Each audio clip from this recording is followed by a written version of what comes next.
할렐루야. 우리 옆 사람하고 인사 한번 할까요? 참 예쁘시네요. 남자들에게는 잘생겼네요. 멋지시네요. 이렇게 해야지.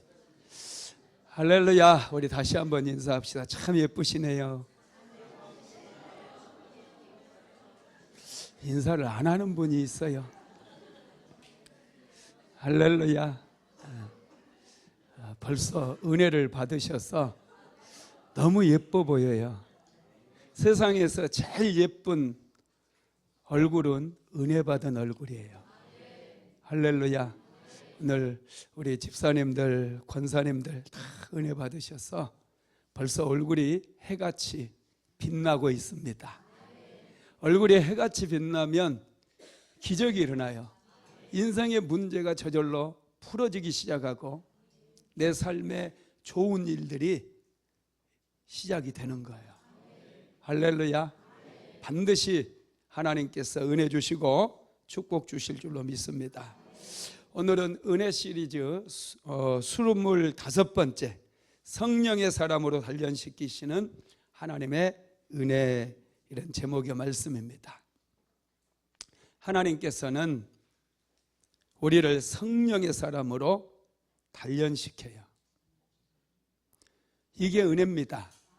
흙이 그냥 모양만 도자기로 만들어지면 그건 못 씁니다. 금방 깨져버리고 부셔져요. 그런데 유약을 발라서 이제 불에 굽는 거예요. 초벌구이. 온도 1200도까지 올립니다. 그리고 다시 꺼내서 또 한 번 유약을 발라서 또 가마에 집어넣어서 2300도씨까지 열을 가하게 돼요. 그러면 이제 이 흙이었던 그릇이 도자기로 나오는 거, 보물이 되는 거예요. 명품이 되는 거예요. 불로 뜨겁게 달구었을 때 비로소 상품성이 있고 보물로 세상에 나올 수가 있다는 것입니다. 여러분, 아들들 군대 보내죠. 군대 보내면 기뻐하시기 바랍니다. 군대 보내면서 울고 짜고 막. 저는 우리 아들 군대 간다고 그러니까 그렇게 좋은 거예요. 막 속으로 쾌재를 울렸어요. 우리 아들 없으니까 막. 너무 좋은 거예요. 왜 좋았겠어요? 군대 가서 집을 떠나서 군대 가서 나름의 훈련을 받는 거거든요. 물론 군인으로서 훈련도 받고 그러지만 집을 떠나서 남자의 세계에서 살아가면서 그곳에서 받는 훈련들이 있어요. 훈련 받는 거 여러분 아주 좋은 일이고 축복입니다. 그래서 저는 아들 군대 보내면서 아주 좋았어요. 우리 사모 걱정하고 그러길래 걱정하지 말라고. 우리 아들이 1년 반이죠. 1년 반 군대를 통해서 오히려 놀랍게 변화돼 가지고 나올 거다고 내가 그런 얘기를 했습니다. 여러분, 군대 가면은요, 먼저 6주 동안 군인이 되기 위한 기본 훈련을 해요. 제식 훈련도 하고, 또 군대 가면 제일 먼저 하는 게 체력을 키우기 위해서요, 선착순 몇 명, 선착순. 여러분, 선착순 한번 할까요? 군대에서 제일 힘든 게 선착순이에요. 달리기 못하는 친구는 끝까지 돌아야 돼요. 머리를 잘 써야 돼요. 선착순도 머리를 잘 써야 돼요. 저는 첫 번째는 이제 달리기 해보니까 첫 번째 선착순 1명 이러면은 도저히 그 안에는 못 들어가요. 내가 육상 선수가 아니니까. 그런데 이제 두 번째는 선착순 10명 딱 이렇거든요. 그러면 이번에는 내가 들어올 수 있겠다 하면 그때 전력 질주를 해버려요. 그냥 숨도 안 쉬고 그냥 뛰어갔다 와요. 그래가지고 딱 앉아서 쉬는 거예요. 나머지 끝날 때까지 한 20번 왔다 갔다 하는 애도 있어요. 죽으려고 그래. 머리를 써야 되거든요. 내가 몇 번째쯤 내 달리기 실력이 몇 번째쯤 되는가 빠르게 계산을 해가지고 숫자 딱 맞춰서 그때 전력 질주해. 안 그럴 때는 천천히 뛰는 거예요. 그래야지 괜히 체력 다 빼버리면 나중에 진짜 꼴뚱해가지고 계속 남들 다 그늘에서 쉬고 있는데 혼자 뺑뺑이 돌고 있다라는 거예요. 여러분, 이 훈련 받는 것도요, 군인으로서 자격을 갖추기 위해서 이제 군인이 되기 위해서 6주간 훈련을 받고, 또 우리 성민이 보니까 이제 기갑부대에 들어가니까요, 또 4주간 이제 전차를 모는 그런 훈련을 또 받더라고요. 물론 자대 배치 받으면 또 거기에서 훈련을 또 받습니다. 하여튼 군인이 되기 위해서도 그렇게 반드시 훈련을 받아야 돼요. 훈련소. 그래서 군대 간다 그러면 훈련소로 가는 거예요. 훈련소 들어가서 6주 동안 기본교육 무조건 다 받아야 돼요. 이것처럼 저와 여러분도 그리스도인이 되고 나면 하나님께서 훈련을 시키십니다. 그냥 훈련 없이 우리는 편안하게 신앙생활 하는 거 좋아하잖아요. 그런데 훈련 없이 편안하게 신앙생활 하는 것이 좋을 것 같지만 하나도 좋지 않아요. 신앙생활을 하면서 유익이 없습니다. 축복도 받을 수 없어요. 은혜도 받을 수 없어요. 우리가 영적 전쟁에 대한 말씀도 제가 많이 드렸는데, 영적 세계에는 천사도 있고 하나님도 계시고 마귀도 있어요. 이 영적 세계의 어둠의 영들이 항상 우리를 도적질하기 위해서, 마귀가 오는 것은 도적질하고 죽이고 멸망시키려는 것뿐이라고 그랬거든요. 다른 거 없어요. 마귀가 그냥 여러분들 잘 되게 해주고 축복해주고 그냥 그러려고 찾아오는 게 아닙니다. 마귀가 오는 목적은 딱 한 가지예요. 도적질하고 죽이고 멸망시키기 위해서. 이놈이 목사님에게만 덤벼드는 게 아니고 예수 믿는 모든 사람에게 덤벼드는 거예요. 가만히 있으면 어떻게 되겠어요? 다 당하는 거예요. 다 빼앗기는 거예요. 죄에 넘어지고. 그래서 도적질 당하는 거예요. 도적질 당하는 인생을 사는 거예요. 그래서 여러분, 우리가 하나님께서는 우리를 내버려 두시지 않아요. 죄에 빠져 살던 우리를 내버려 두시지 않습니다. 반드시 우리를 단련시키시고 훈련시키셔가지고 정금과 같이 나오게 만드신다는 거예요. 그런 다음에 여러분, 은혜도 있고 축복도 있다라는 것입니다.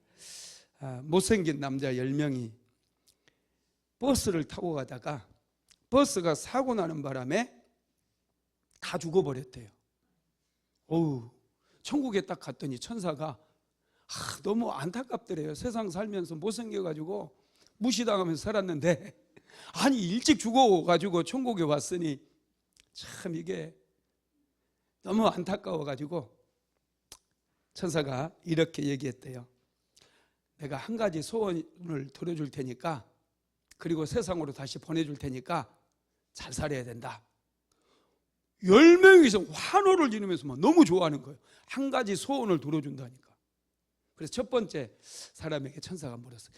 내 소원이 무엇이냐? 최고의 미남이 되는 것입니다. 그래서 이제 최고의 미남을 딱 만들어줘가지고 세상으로 내보냈어요.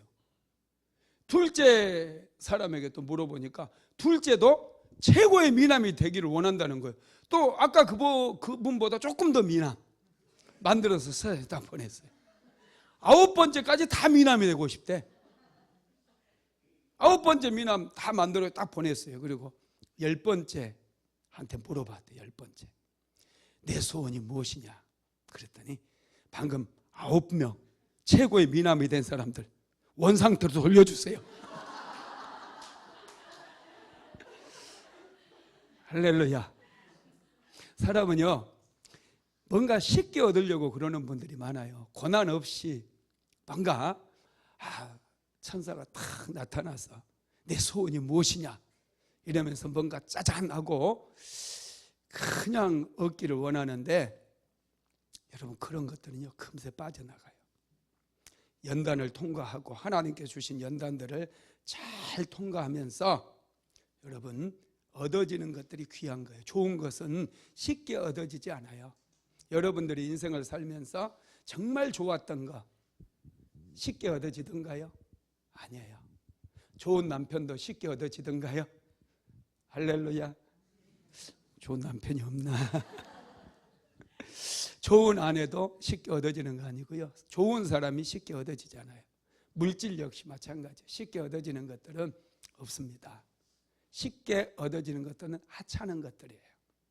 그러니 좋은 것을 얻기를 원한다고 한다면 여러분 대가를 지불하려고 생각하십시오. 여러분들이 정말 좋은 것을 얻기를 원하신다면 하나님께서 주시는 것을 받아야 되는데 하나님께서는 훈련 없이 주시는 법이 없어요. 단련을 시킨 다음에 하나님께서 우리에게 주신다는 것입니다. 그래서 우리는 우리 삶에 고난이 찾아올 때 두려워해서는 안 돼요. 하나님께서 엘리야를 아합왕에게 보냈죠. 아합왕에게 여호와께서 이제 말씀하셨는데 내 말이 떨어지면 하늘이 닫혀서 이스라엘 땅에 3년 동안 비가 내리지 않을 것이다. 이것을 전한 거예요. 하나님께서 그걸 전하라고 엘리야를 아합 왕에게 보냈어요. 그래서 엘리야가 아합 왕에게 내 말이 있기 전에는 이제 비가 내리지 않을 겁니다 하고 선포하고 돌아왔어요. 정말로 비가 내리지 않는 거예요. 기가 막힌 일이죠. 하나님께서는 엘리야를 그리시네가로 보냈어요. 지지난주에 그리시네가에 머물고 있는 엘리야 우리가 한번 말씀 드렸잖아요. 그죠? 그리시네가에서 한 6개월 정도 머물렀습니다. 그곳에서 엘리야는 이제 기본 훈련을 받게 되었어요. 기다림의 훈련이라든지 또 작은 것을 소중히 여기는 훈련, 그 다음에 고립의 훈련.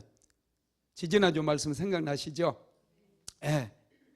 그리고 그 훈련 기간이 다 끝나니까 그리시네가 말라버려요. 그리시네가 마르니까 하나님께서 엘리야를 찾아오셔가지고 엘리야에게 한 말씀을 하십니다. 열왕기상 17장 8절로 9절 말씀 같이 읽어볼까요? 여호와의 말씀이 엘리야에게 임하여 이르시되 너는 일어나 시돈에 속한 사르밧으로 가서 거기 머물라. 내가 그곳 과부에게 명령하여 내게 음식을 주게 하였느니라. 아멘. 엘리야에게 하나님께서 말씀하셨어요. 너는 일어나 시돈에 속한 사르밧으로 가서 거기 머물라. 내가 그곳 과부에게 명령해서 내게 음식을 주게 하였느니라. 그래요. 사실 이 말씀은 엘리야가 순종하기 굉장히 힘든 말씀이에요. 그릿이라고 하는 그곳에서 훈련을 받지 않았다고 한다면 틀림없이 엘리야는 왜요? 제가 왜 시돈 땅으로 가야 되는데요? 내가 왜 과부 집에 가야 되는데요? 이런 질문을 했을 거예요. 그런데 그리시네가에서 철저하게 기다리며 또 고립 과정을 거쳤던 엘리야는 하나님께 그런 질문하지 않고 시돈 땅으로 가게 됩니다. 시돈은 여러분 아합 왕, 지금 악한 왕이잖아요. 아합 왕의 부인 이세벨의 고향이에요. 가나안 땅이 아니고 이방 땅이에요. 특별히 이세벨의 아버지가 시돈 땅의 엣바알이라고 하는 왕이었어요. 엣바알이 통치했던 바로 그 땅, 바알신과 아세라신이 지배하고 있는 바로 그 땅이 시돈 땅에 있는 사르밧이라는 거예요. 엘리야는 시돈이라고 하는 말만 들어도 굉장히 화가 났을 거예요. 이세벨의 고향이고 이세벨이 이스라엘에 시집 와가지고 여호와의 신상 다 허물어버리고 바알 신상, 아세라 신상 다 세워놨거든요. 백성들의 마음을 다 빼앗아가지고 모든 백성들로 하여금 바알을 섬기게 하고 아세라를 섬기게 했기 때문에 시돈 땅 그 얘기만 들어도 엘리야는 기분이 나빴을 거다는 거예요. 그런데 엘리야가 순종을 합니다. 자, 열왕기상 17장 10절 한번 같이 읽어볼까요? 그가 일어나 사르밧으로 가서 성문에 이를 때에 한 과부가 그곳에서 나뭇가지를 줍는지라. 이에 불러 이르되 청하건대 그릇에 물을 조금 가져다가 내게 마시게 하라. 아멘. 그리 시냇가에서 사르밧까지는 한 160km 된다고 그래요. 상당히 먼 거리예요. 하루에 사람이 빨리 걸으면요 40km를 걸어요. 40km. 한 10시간쯤 걸으면 1시간에 어른이 한 4km 걸어가거든요.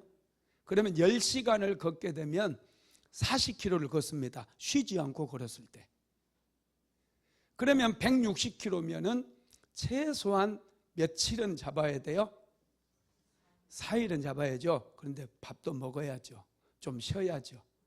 그렇게 했다고 한다면 최소한 5일 정도는 잡아야 돼요. 쉬지 않고 5일 정도는 부지런히 걸어야 도착하는 그 거리입니다. 물도 없기 때문에 어디 물도 구할 수가 없어요. 그래서 엘리야는 쉼이 없이 이렇게 쫙 걸어왔어요. 그리 시냇가에서 사르밧까지, 시돈 땅에 사르밧까지 걸어왔습니다. 그런데 성문에 이르렀을 때 성 밖에서 한 여인이 나뭇가지를 줍고 있는 거야. 그 여인을 보자마자 엘리야가 뭘 요청해요? 물을 달라고. 얼마나 목이 말랐는지 이해가시죠? 그 뜨거운 장렬하는 태양빛 아래서 그렇게 걸어서 왔어요. 뭐 걸어올 때 까마귀를 보내줬는지 어쨌는지 모르겠지만 그리 시냇가에서는 까마귀가 물어다 주는 건 먹고 살았잖아요. 걸어오는 동안에 까마귀가 물고 왔다 안 왔다? 어떻게 알아요? 믿음도 좋으셔요. 제 생각에도 안 왔을 것 같아요. 까마귀가 뭐 내비게이션을 가지고 있는 것도 아니고 물론 왔을 수도 있겠죠. 근데 엘리야 수중에는 마실 물도 없었고 먹을 떡도 없었어요. 밥도 없었다는 거예요. 최소한 한 5일 정도를 걸어왔기 때문에 뭐 엘리야가 너무 갈증도 심하고 배도 고팠을 거예요. 그래서 물을 좀 달라고 딱 여기까지 얘기를 했어요. 그런데 안 되겠거든요. 너무 배가 고팠어요. 그래서 뭐라고 하는지 한번 읽어봅시다. 열왕기상 17장 11절로 12절 시작. 그가 가지러 갈 때에 엘리야가 그를 불러 이르되 청하건대 내 손에 떡 한 조각을 내게로 가져오라. 그가 이르되 당신의 하나님 여호와께서 살아계심을 두고 맹세하노니 나는 떡이 없고 다만 통에 가루 한 움큼과 병에 기름 조금뿐이라. 내가 나뭇가지 둘을 주워다가 나와 내 아들을 위하여 음식을 만들어 먹고 그 후에는 죽으리이다. 아멘. 물을 이제 가져다 주기 위해서 물을 뜨러 가는 여인에게 내 손에 떡 한 조각도 가져다 둬. 이렇게 배고파 죽겠다 막 이런 얘기는 안 하고 떡 한 조각만 가져와요. 부탁을 했어요. 그런데 이 과부가 뭐라고 그래요? 집에 떡이 있어요, 없어요? 분명히 하나님께서 말씀하셨잖아요. 사르밧으로 가라. 내가 그곳 과부에게 명령해서 너에게 먹을 양식을 공급하게 해주겠다. 이렇게 약속하셨거든요. 그런데 지금 이 과부에게는 떡이 없어요. 그리고 과부가 하는 얘기를 들어보세요. 통에 마지막 남은 가루 한 움큼 있대요. 이거 떡 만들어 가지고 아들하고 묻고 이제 죽으려고 그런다는 거예요. 아들하고 먹고 죽겠다는 거예요. 참 기가 막히죠. 정말 어떻게 내가 엘리야였으면요 그 자리에서 하나님께 아마 하소연했을 거예요. 어떻게 나를 보내도 이렇게 가난한, 참 정말 하나님 너무하시네요. 아 진짜 안 그렇습니까?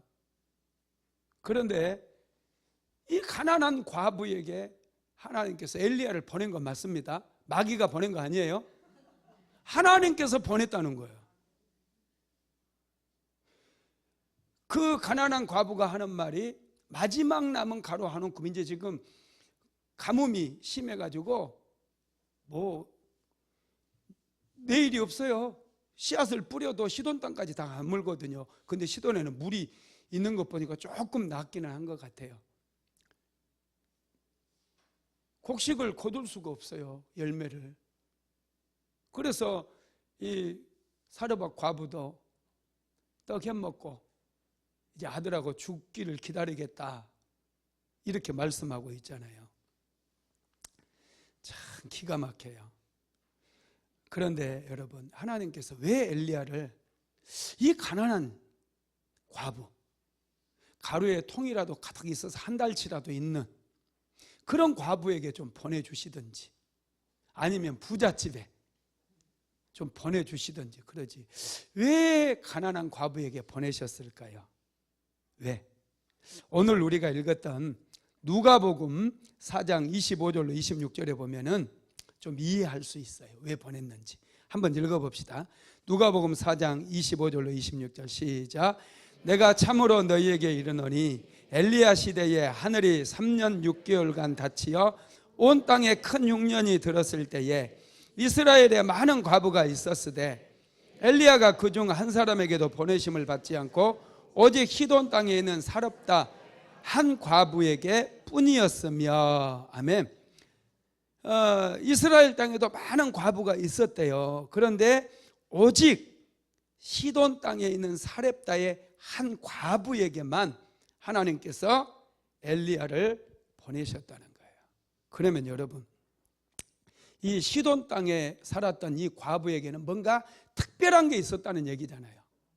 그 많고 많은 과부들, 또 부잣집들도 많고 그랬는데 콕 집어서 가루 한 움큼밖에 없는 그 사르밧 과부에게 하나님께서 보내셨는데 그 이유가 있을 거다는 거예요. 그 이유가 뭐냐면 과부의 믿음이에요. 믿음. 이스라엘 땅에 많은 과부들이 있었는데 그들은 살아계신 하나님, 여호와 하나님을 믿지 않았어요.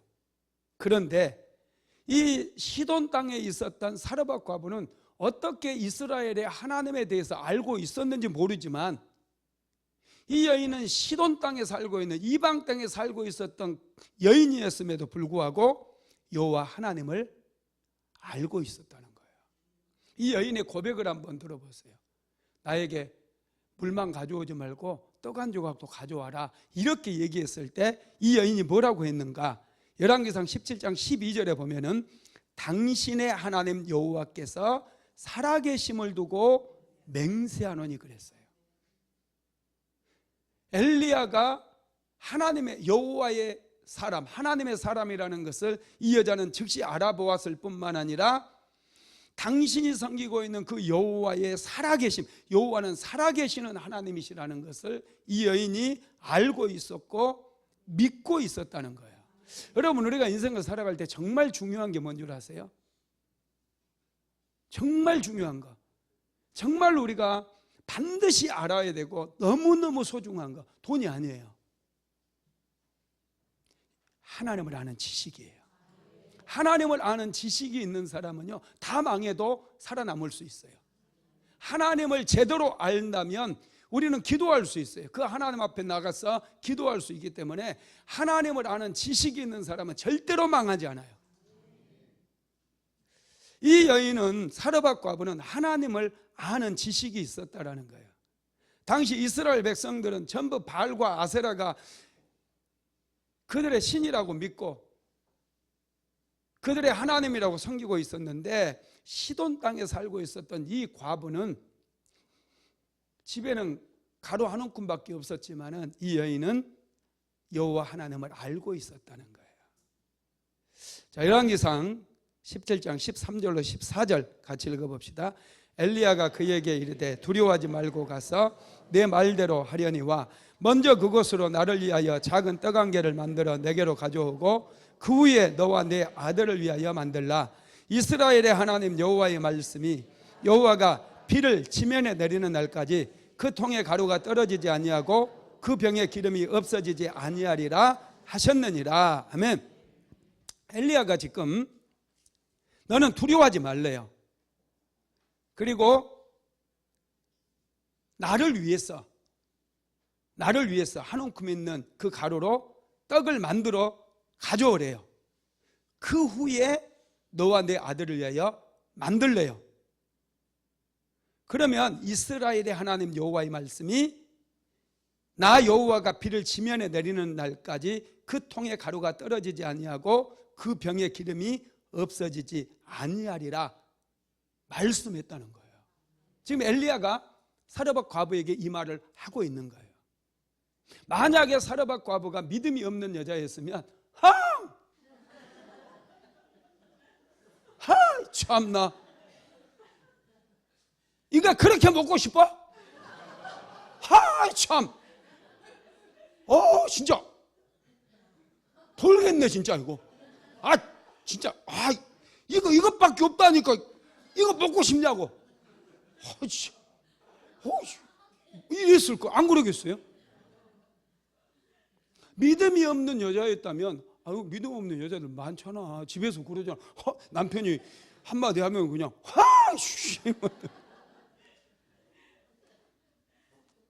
할렐루야. 이 사르밧 과부가요 그 말을 받아요. 믿음으로 받아요. 믿음으로 받았어요. 지금 자기의 생명줄과 같거든요. 그것을 사르밧 과부가 말씀을 아멘으로 받아가지고 가루 한 움큼, 이 항아리에 있는 한 움큼의 가루를 전부 다 빡빡 긁어서 떡을 만들었어요. 그리고 그것을 엘리야에게 갖다 줍니다. 여러분, 그럴 때에 엘리야가 선포했던 그 말씀이 그대로 이루어져서 아들하고 떡을 만들어서 정말로 먹을 수 있을까 하고 항아리에 가봤더니 항아리에 가루가 수북이 쌓여 있는 거예요. 여러분, 이 하나님의 역사는요, 한 움큼 있으니까 또 한 움큼 그 다음날 또 이게 아니에요. 항아리에 차고 넘쳐 흔들어 넘치도록 안겨주는 거예요. 그래서 이 여인은요, 그 가루로 이제 막 구제하며 배고픈 사람들 떡 만들어 가지고 온 동네 다니면서 다 나눠줬을 거예요. 하나님의 약속이 있으니 항아리 이거 다 퍼내도 또 생길 걸 알았거든. 이게 믿음이에요. 이 믿음이 여러분 있었어요. 여러분, 하나님께서 이 사르밧 과부에게 엘리야를 보내신 이유는요, 두 번째 단계의 훈련을 위해서 보내셨어요. 그래서 사르밧이라고 하는 뜻, 제가 전에도 말씀드렸죠. 재련하다, 재련, 철을 녹이는 거, 용광로라는 뜻이에요. 사르밧이라고 하는 곳에 재련소가 있었는지 몰라요. 그래서 재련소 이렇게 이름이 붙은 거, 우리나라 말로. 철을 녹이려면 어마어마한 온도가 필요하잖아요. 불. 엘리야는 이곳에서 3년 동안 머물게 되거든요. 여기서 정말 이제 철이 용광로에서 녹는 것 같은 그런 연단을 받게 됩니다. 하나님께서 훈련을 굉장히 중요시 여겨요. 엘리야에게 맡겨진 소명이 너무 크기 때문에, 엘리야는 여러분 정말 대단한 사람이잖아요. 엘리야 하면 뭐가 생각나세요? 갈멜산에 불을 내렸던 거, 그죠? 또 엘리야가 기도했을 때 3년 반 동안 닫혔던 하늘이 열려서 비가 내렸던 거.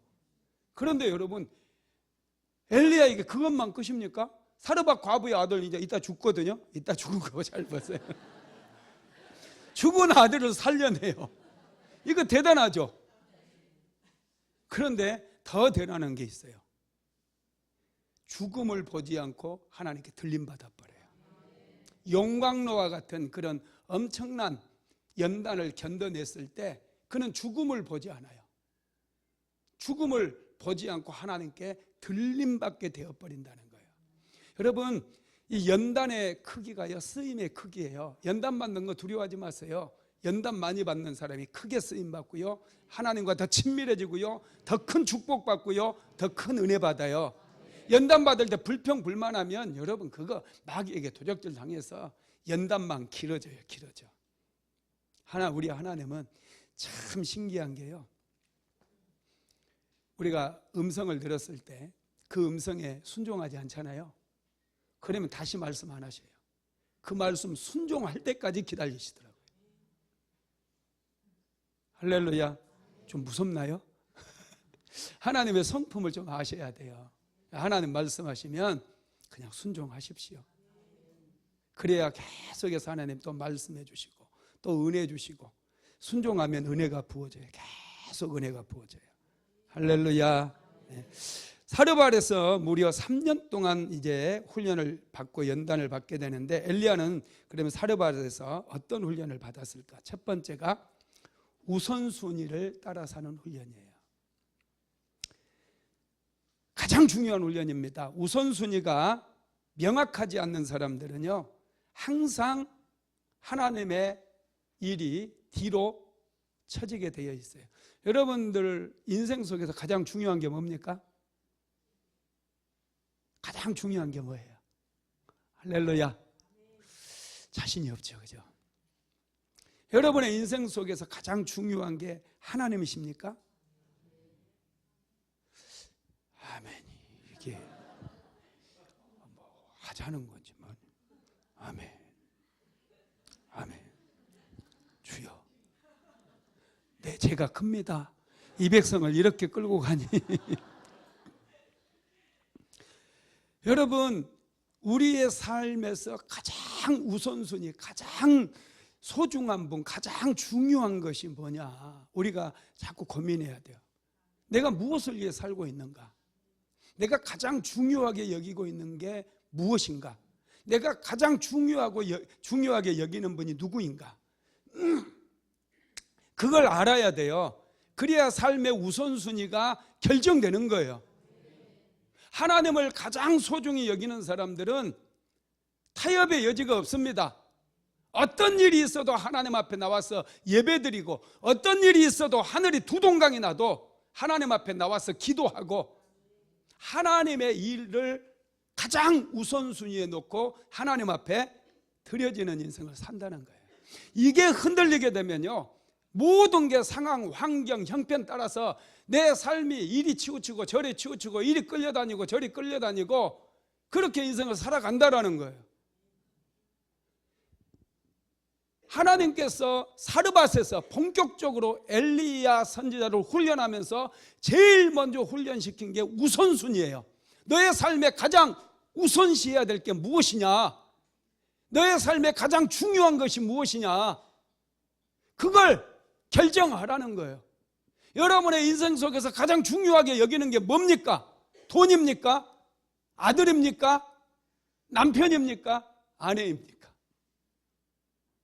저와 여러분의 삶의 가장 우선순위가 무엇이냐에 따라서 우리의 우선순위가 결정돼 버리는 거예요.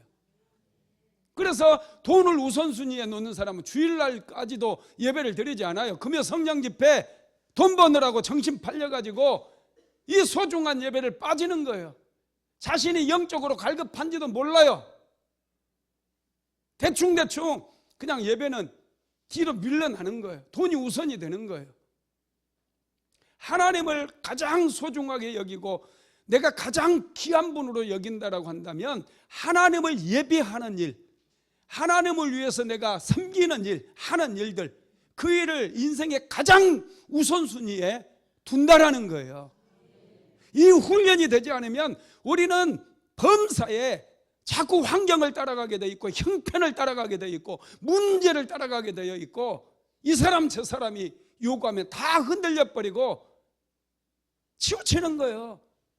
이 훈련 통과하지 못하면요, 축복 못 받습니다. 제가 장담합니다. 우선순위를 결정하지 못한 사람들에게는 하나님께서 복을 주시잖아요. 삶의 우선순위가 결정이 돼야 돼요. 어떤 일이 있어도, 무슨 일이 있어도 내 삶의 중심은 하나님이시다. 나는 하나님을 위하는 일이 가장 내 삶에 있어서 중요하다. 이걸 결정하게 되면요, 여러분 이제는 갈등이 없어요. 갈등이. 기도해야 되는데, 예배 드려야 되는데, 이런 갈등이 없어요. 그냥 내가 소중히 여기니까, 내 삶의 가장 소중한 분이 하나님이기 때문에 그 하나님께 내 인생 드리는 거예요. 내 시간 드리고 내 물질 드리고 내 헌신 하나님 앞에 드리는 거예요. 여기에 보면 열왕기상 17장 13절에 보면요, 우선순위 중요성을 얘기하는데 같이 한번 읽어볼까요? 시작. 엘리야가 그에게 이르되 두려워하지 말고 가서 내 말대로 하려니와 먼저 그곳으로 나를 위하여 작은 떡 한 개를 만들어 내게로 가져오고 그 후에 너와 내 아들을 위하여 만들라. 먼저 해야 될 일이 있고 나중에 해야 될 일이 있다라는 거예요. 먼저 해야 될 일, 나중에 해야 될 일, 이것을 여러분 우리는 구별할 줄 알아야 돼요. 먼저 사르밧 과부는 엘리야를 위해서 떡을 만들어 와야 돼요. 사르밧 과부도 고민이 있지 않겠어요? 당신이 정말 하나님의 사람이라고 한다면 떡을 만들어서 나와 내 아들이 먹고 그 다음에 가루 또 주실 수 있잖아. 그 가루로 만들어서 드릴 수 있죠. 안 그래요? 하나님이 능력 있는 하나님이라면 우리 바꿔 생각해 보면, 아니 이거 지가 먼저 먹고 가루가 생긴다면 그럼 이거 내가 먹고 가루가 생긴 걸로 이렇게 할 수 있잖아요. 생각 안 되나? 왜 아멘이 안 돼? 바꾸어 볼 수 있거든요. 얼마든지 사르밧 과부도 그걸 요구할 수 있었을 거예요.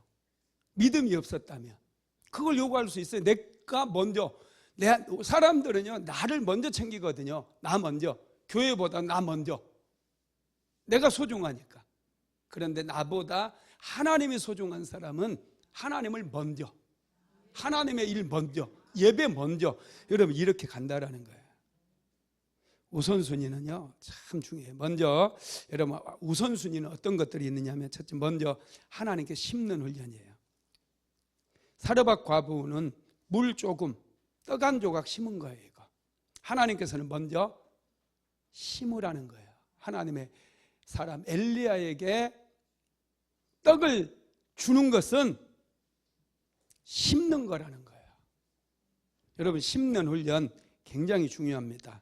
작은 떡 한 개 먹어버렸으면 그냥 없어져요. 그런데 그 작은 떡을 엘리야 선지자에게 갖다 주었을 때 가뭄이 끝날 때까지 사르밧 과부는 풍족하게 살았어요. 저와 여러분에게도요 하나님께 심는 훈련 시킬 때 있습니다. 11조 하는 거 절대 쉬운 일 아니에요. 쉽게 하신 분도 있겠지만은 막 고민도 하고 갈등도 했을 거예요. 교회 다녀야 되나? 말해야 돼. 남편이 또 11조 한다고 그냥 막 잡아먹으려고 그래. 잡아먹으려고. 제가 목회를 하다 보니까요 여자들이 믿음이 좋아요. 여자들은요 11조 아무렇지 않게 많이 하거든요. 그런데 그 교회 다니는 남편 집사이면서도 자기 부인이 11조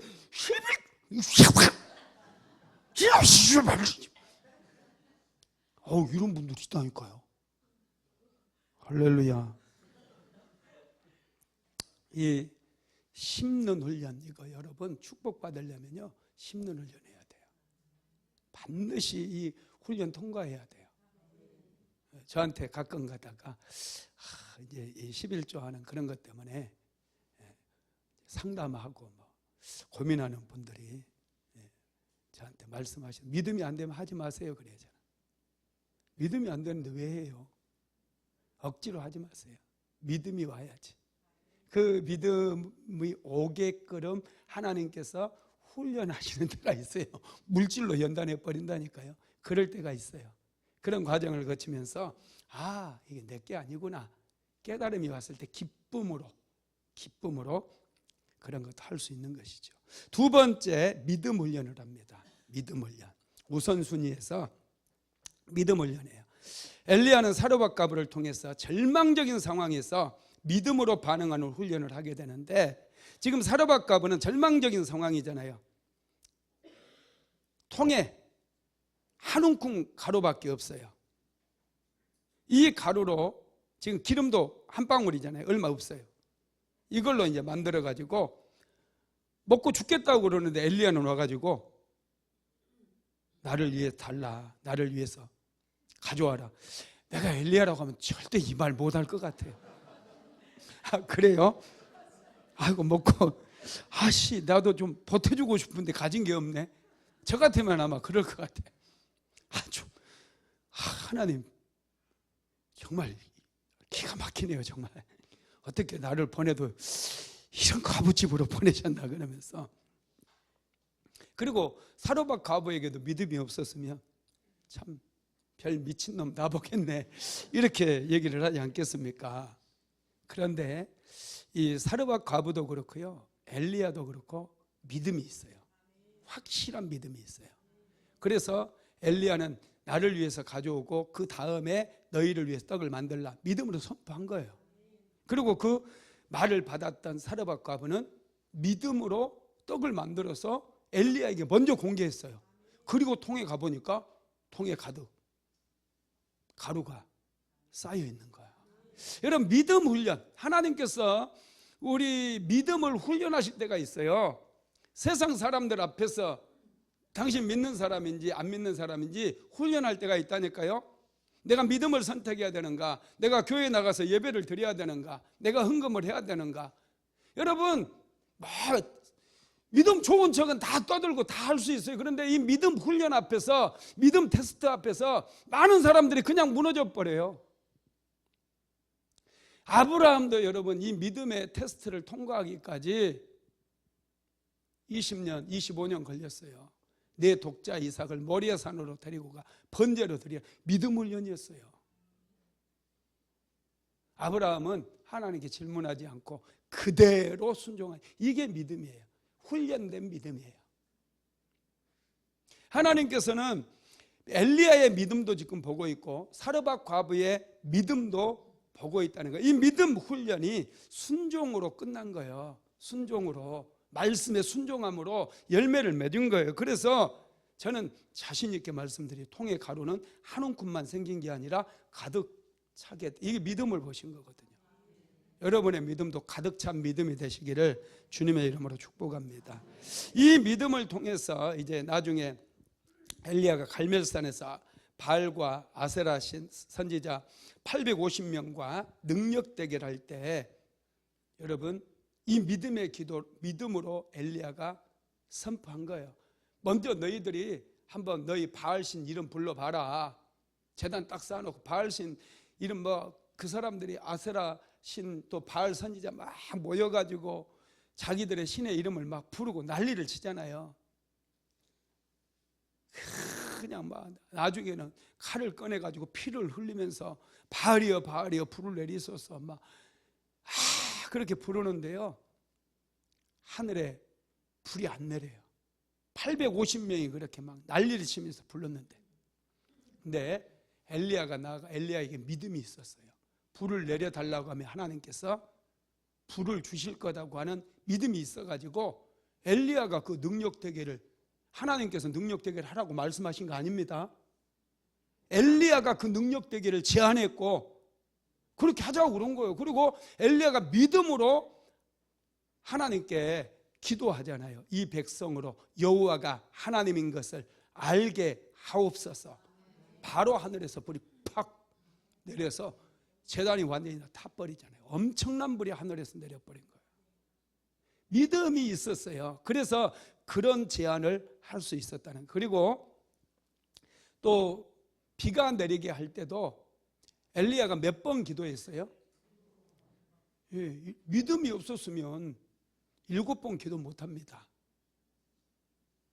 기도하면 반드시 하나님께서 응답해 주신다라고 하는 믿음이 있었기 때문에 7번 기도할 수 있었다는 거예요. 이 사르밧에서 이 믿음 훈련, 사르밧에서 이 믿음 훈련이 있었기 때문에 엘리야는 바알 선지자, 아세라 선지자 다 모을 수 있었고 그들에게 능력 대결을 제안할 수 있었다라는 거예요.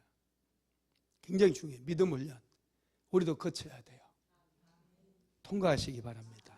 세 번째, 하루하루를 성실하게 살아가는 훈련이에요. 엘리야가 감당하기 가장 어려운 훈련이 반복된 일상을 성실하게 살아가는 훈련이었을 것이라고 저는 생각합니다. 왜냐하면 엘리야에게는 열정이 있었어요. 엘리야는 굉장히 뜨거운 사람이에요. 어마어마한 열정이 엘리야에게서 막 느껴지지 않습니까? 이런 사람들이 가만히 앉아서 하루 종일 사르밧 과부 집에 앉아가지고 과부가 떡을 가져오나 안 가져오나 지금은 점심을 가져와야 되는데 이러면서 여러분 시간을 보낸다는 게요, 이건 정말 힘든 일이거든요.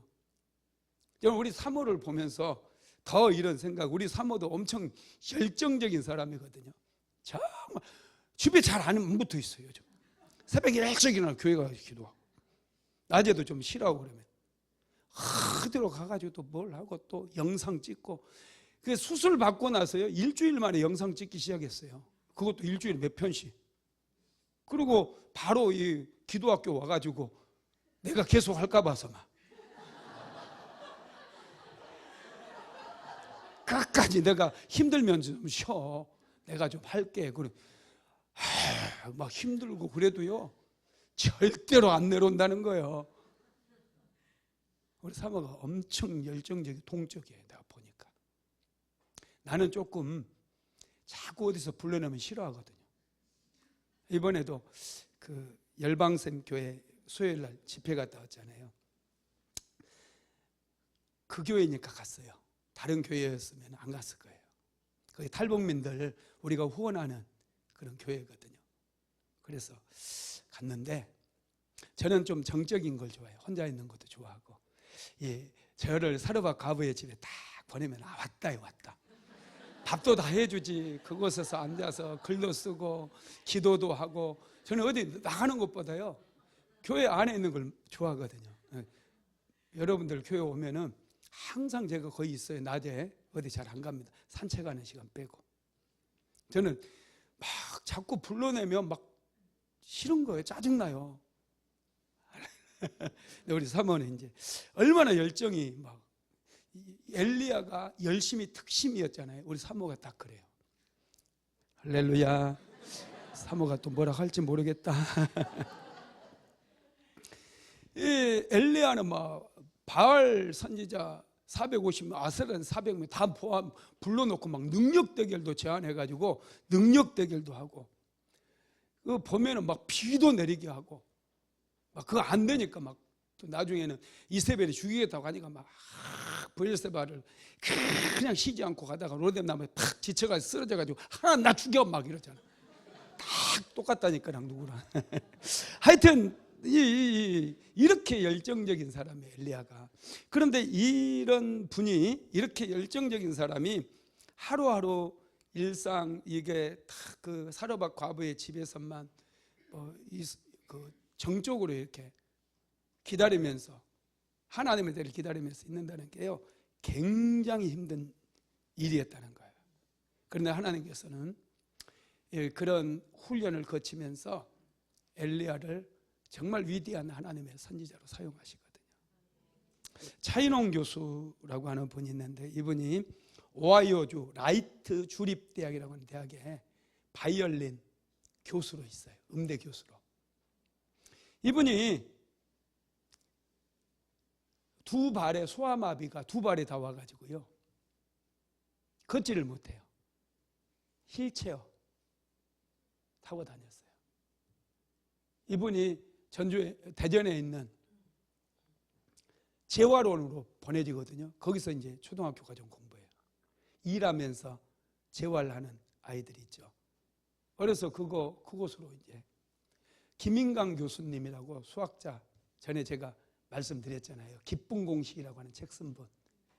생각이 나는 분도 있을 것이고 안 나는 분들도 있을 것이고, 안 나도 어쩔 수 없어요. 그리고 또 처음 듣는 분도 있을 것이고.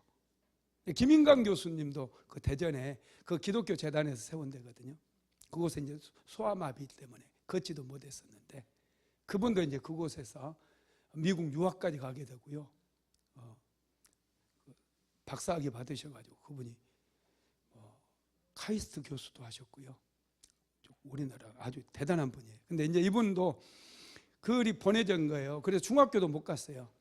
중학교도 못 가고, 그 초등학교 과정에 이제 가끔씩 그 재활원에 외부 강사들이 와가지고 이제 영어도 가르쳐 주기도 하고 그 악기도 가르쳐 주기도 하는데, 이 차인홍 교수에게 바이올린을 가르쳐준 거예요. 어린 그 차인홍 학생에게. 바이올린이 또 잘 맞았나 봐요. 그래가지고 이분이 정규교육도 제대로 받지 못했는데 초등학교 5학년 과정에서 바이올린을 배우게 돼가지고 중학교도 들어가지 못했는데 나중에 이제 선생님의 권유로 해서 베데스다 사중주라고 하는 그런 관현 악단이 사중주 중창단처럼 그런 게 있어요. 바이올린, 비올라, 첼로 뭐 이런 거 있잖아요. 이런 거 연주하는 사중주. 그것을 이제 가입해가지고 이분이 바이올린을 열심히 칩니다. 무려 3년 동안 자기 집 너무 가난해가지고 연탄 저장해 놓은 창고 있잖아요.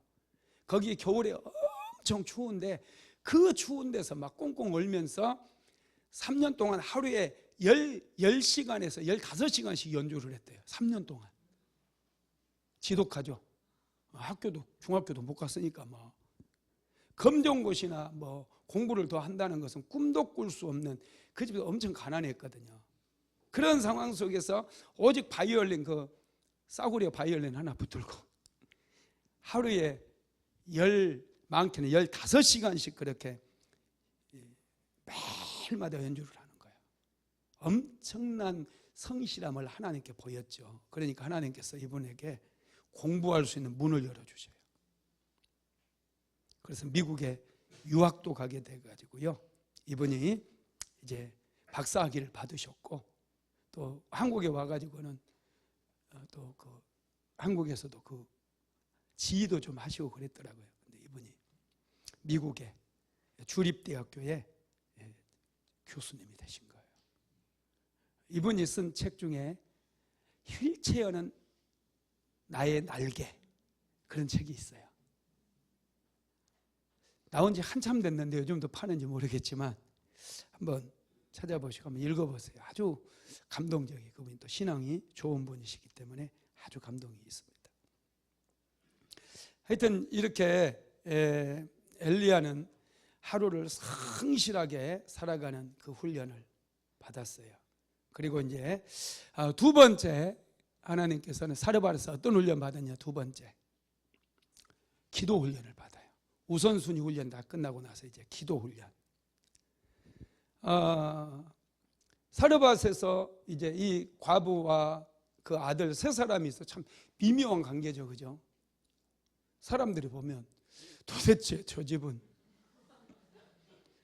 지금 이상한 사람이, 그 엘리야가 원래 좀 그 생김새도 그렇고 약대 털옷을 입고 뭐 이제 세례 요한이 엘리야처럼 다녔다고 그러니 세례 요한의 어떤 차림새를 생각해 보면 엘리야가 대충 어떤 모습이었을 거다 느낌이 좀 오죠, 그죠? 근데 이 과부 집에 어떤 남자가 이렇게 딱 와서 과부가 밥도 해주고 참 이게 관계가 미묘해요. 이게 관계가. 그런 집에서 살고 있는데 갑자기 사르밧 과부의 아들이 죽어버려요. 갑자기. 한번 읽어볼까요? 열왕기상 17장 17절 시작.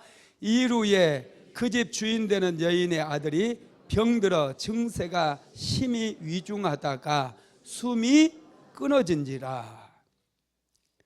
아니 어떤 남자랑 같이 사는데 자식이 죽었어요. 동네 사람들 보기도 이게 참 민망할 일이고, 사르밧 과부의 입장에서는 정말 기가 막힌 상황 아닙니까?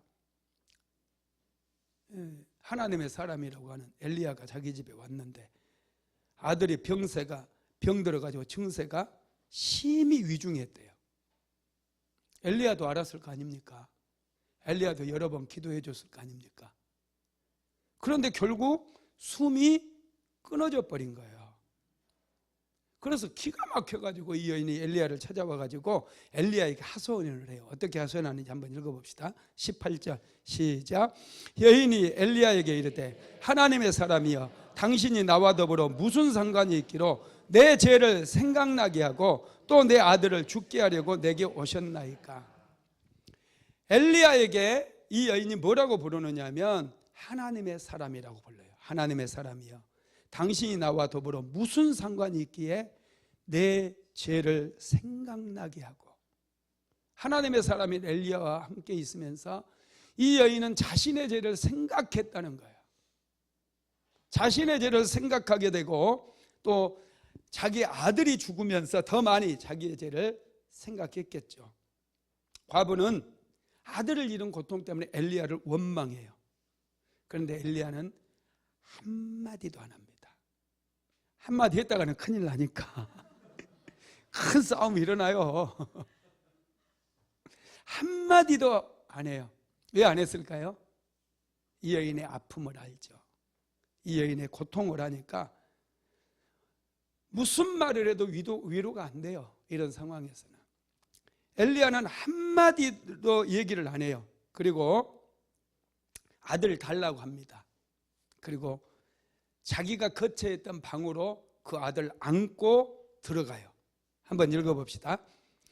19절에서 20절, 열왕기상 17장 19절에서 20절 시작. 엘리야가 그에게 그의 아들을 달라 하여 그를 그 여인의 품에서 받아 안고 자기가 거처하는 다락에 올라가서 자기 침상에 누이고 여호와께 부르짖어 이르되 내 하나님 여호와여, 주께서 또 내가 우고하는지 과부에게 재앙을 내리사 그 아들을 죽게 하셨나이까 하고, 엘리야가 그 아들의 방에서 얼마든지 기도해 줄 수 있잖아요. 그런데 굳이 그 아들을 안았어요. 무거웠을 거예요. 그 아들을 안고 자기가 기거하고 있는 방으로 들어가 가지고 자기 침상에 아들을 눕힙니다. 그리고 기도하는 거예요. 여기에 보면 엘리야가 어떻게 기도했어요? 어떻게? 대답이 없어요.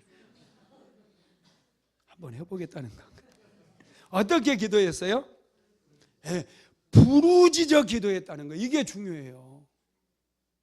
엘리야가 구약 시대임에도 불구하고 입속으로 속으로 하나님 살려주세요 이렇게 하지 않고 부르짖어서 크게 하나님의 이름을 부르면서, 하나님의 이름을 부르면서, 여호와 하나님의 이름을 부르면서 부르짖어 기도했다는 거예요.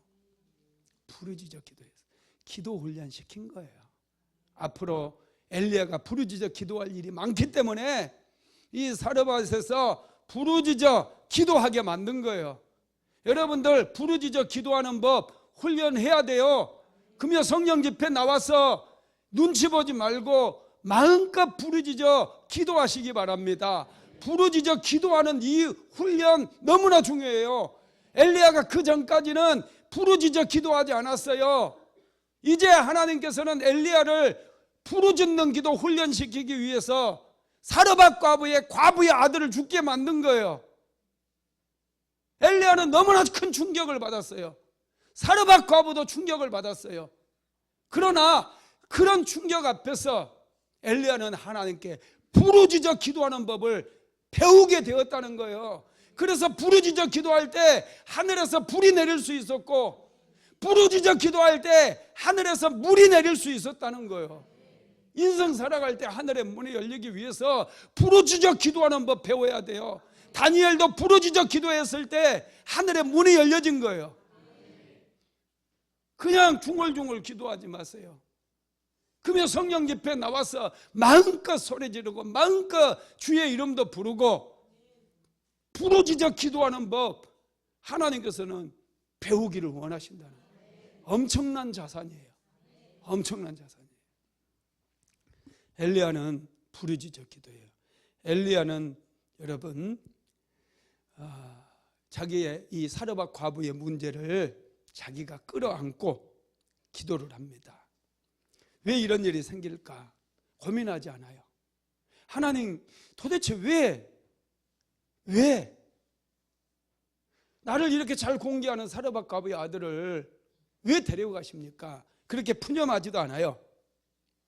엘리야는 하나님 앞에 홀로 엎드리는 거예요. 아무도 보지 않는 곳에서 그는 자기 침상에 죽은 사르밧 과부의 아들을 눕혀놓고 이제 하나님 앞에 기도하는 거예요. 여러분, 문제가 생길 때 부르짖어 기도하십시오. 부르짖어 기도해야 될 때 기도해야 돼요. 그래야 내가 기도 훈련도 받고 내가 영적으로도 성장할 수 있어요. 문제 앞에서도 여러분 부르짖어 기도할 수 없다면 이건 정말 큰 문제입니다. 그게 더 큰 문제예요. 내 삶에 문제가 찾아온 게 문제가 아니에요. 그 문제 앞에서도 내가 부르짖어 기도할 수 없다면 그건 여러분 끝장난 인생이에요. 우리는 문제 앞에서 갑작스럽게 큰 병 통고를 받았다든지 사업에 부도가 났다든지 또 자녀들의 문제가 생겼다든지 부르짖어 기도하는 훈련이 있어야 돼요.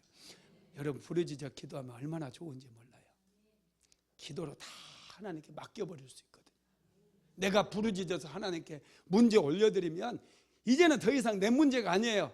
하나님의 문제가 되는 거예요. 그러니 부르짖는 이 기도, 이것만 여러분 우리가 훈련을 잘 받아도, 하나님께 온전히 맡기는 훈련만 잘 받아도 우리는 승리할 수 있다는 거예요. 엘리야는 하나님 앞에 홀로 엎드려서 기도해요. 부르짖어서 기도합니다. 그리고 엘리야는 이제 침상에 올려놓고 부르짖어서 기도하는데요. 다시 읽어봅시다. 열왕기상 17장 20절로 21절 시작. 여호와께 부르짖어 이르되 내 하나님 여호와여, 주께서 또 내가 우구하는 집 과부에게 재앙을 내리사 그 아들을 죽게 하셨나이까 하고 그 아이 위에 몸을 3번 펴서 엎드리고 여호와께 부르짖어 이르되 내 하나님 여호와여, 원하건대 이 아이를 영으로 그의 몸에 돌아오게 하옵소서 하니. 아멘. 아이의 몸에 자기의 몸을 3번이나 펴서 엎드렸다는 거예요.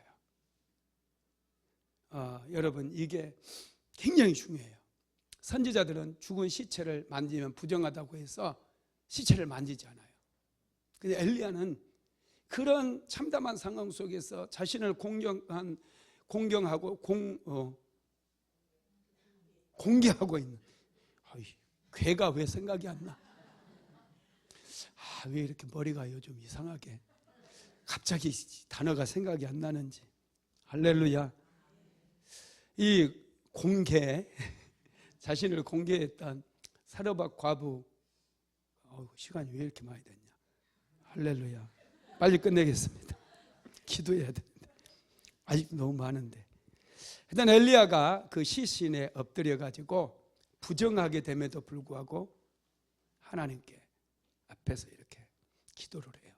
탁 자기 몸을 시신에게 다 대서 자신의 거룩함이 이 아이를 거룩하게 하고 깨끗하게 만들 줄 알았어요. 세상 사람들은 부정하니 만지지 마라 그러는데 믿음의 사람들은 나의 거룩함이 저 죄인에게 가서 죄인을 거룩하게 할 수 있을 것이라고 하는 믿음이 있어요. 예수님 옷자락에 손을 댔던 혈루증 여인도 그런 믿음이 있었어요. 혈루증 여인, 세상 사람들은 옷값만 씻어도 부정하게 된다고 돌 던졌거든요. 근데 혈루증 여인이 예수님의 옷자락에 손을 대면 자기도 거룩해짐으로 고침받을 것을 믿었어요. 여러분, 그런 믿음이 있게 되기를 바랍니다. 하여튼 엘리야는 부르짖어 기도했고, 3번째는요, 끈질기게 기도합니다. 엘리야는 끈질기게 그 아이가 살아날 때까지 3번이나 엎드려서 또 기도하고 또 기도하고. 여러분, 결과는 어떻게 되느냐? 아이가 살아나 버립니다. 자, 읽어봅시다. 열왕기상 17장 23절 시작. 엘리야가 그 아이를 안고 다락에서 방으로 내려가서 그의 어머니에게 주며 이르되 보라, 내 아들이 살았느니라. 내 아들이 살았느니라.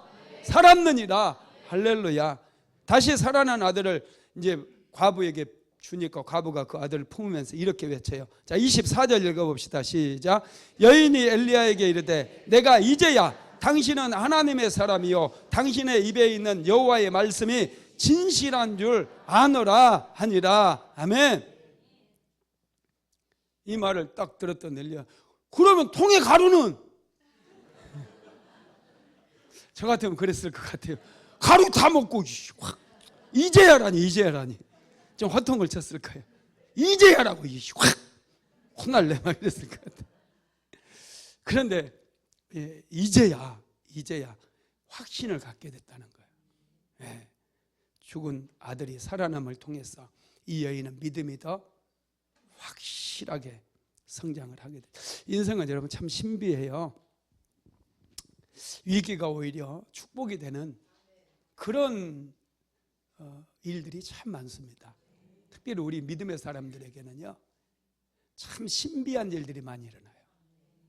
고난이 변장된 축복이에요. 단련 받고 연단 받는 거 절대 두려워하지 마세요. 힘들 때 입 밖에 내지 마요. 힘들단만 입 밖에 내지 마요. 마귀가 역사예요. 힘들어도 꾹 참고 하나님 나에게 축복 주실 줄로 믿습니다. 하나님 은혜 주실 줄로 믿습니다.